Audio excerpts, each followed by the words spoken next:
started 717 Tattoo in 2007 with the initial goal of just having a studio that we could feel comfortable offering clients the services in the way that we wanted to present them. 717 grew pretty quickly, organically, really on its own accord, and within the following 4 years, by 2011, we had opened a total of 4 studios in the central Pennsylvania area. As time went on, our goal became to raise the bar as far as what's expected from a local tattoo shop, from what you walk through the door, what you see, to the quality of art that you can get in the studio, to how you're treated, to the products that are offered in the shop. Basically, we just wanted to improve on the box that we saw, do our best to leave tattooing better than we found it in central Pennsylvania. I think when we were trying to improve the box, it was, I wanted girls to come in and not feel uncomfortable.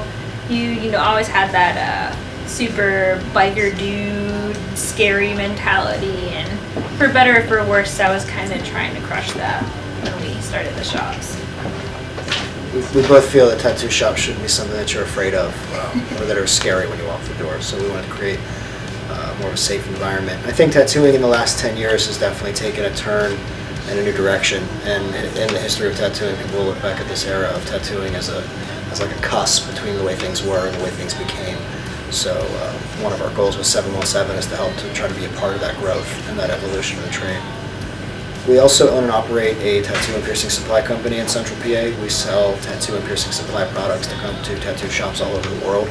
That's called Razor Blade Products, and that's based out of Harrisburg, and that's been open. We just celebrated a decade in business last November with that. So all in all, between the 4 studios and the wholesale company, we employ about 30 people on our crew.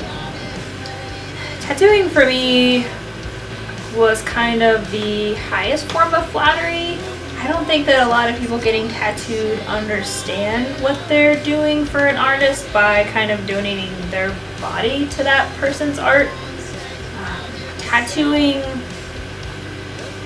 every day, even 10 years later, is nerve-wracking. Every person, every different tattoo, I have to be on my A game 100% of the time. And I do paint. When you have a pen and paper, obviously your pen and paper is in your hand and on a stable platform. It's not squeezing, it's not moving, it's not yelling at you or cursing at you, and it's the same every time. People's skin from 1 inch to another inch changes, so it's kind of a constant battle, just making sure that I'm going the right depth at the right speed at the right time to make sure that I'm doing a good job. I was born in Pittsburgh and moved to Middletown, Pennsylvania in 1983 with my family. So that was 3rd grade, and I graduated high school in Middletown. I have a daughter in this area, so family is probably the main, the initial thing. I've traveled a lot, and Pennsylvania always felt like home every time. Anywhere I go, it always feels like home when I come back. The initial start of the business and of the wholesale business, and then the start of the tattoo shop were really, the start of the wholesale business for me was really just trying to save my mortgage and pay my bills. The next option was bankruptcy, so it was just kind of push all my chips onto the table and see what happens. 7 roommates and nothing to lose. Yeah. And, here we are 10 years later, and I don't think either of us really anticipated the growth, the expansion that we had, or much of it wasn't intentional growth moves. It was just, as I said earlier, organic. It was opportunities, and I've certainly been one who I've never been a fan of avoiding opportunities when they arise. So if there's a chance to push the chips under the table and see what happens with the bet, and the bet looks good, I'm probably going to go for it. My wife moved here from San Diego, so she didn't really choose Pennsylvania. She chose me, so yes. I was lucky to have her come on board. And without her moving here, 717 would have never happened.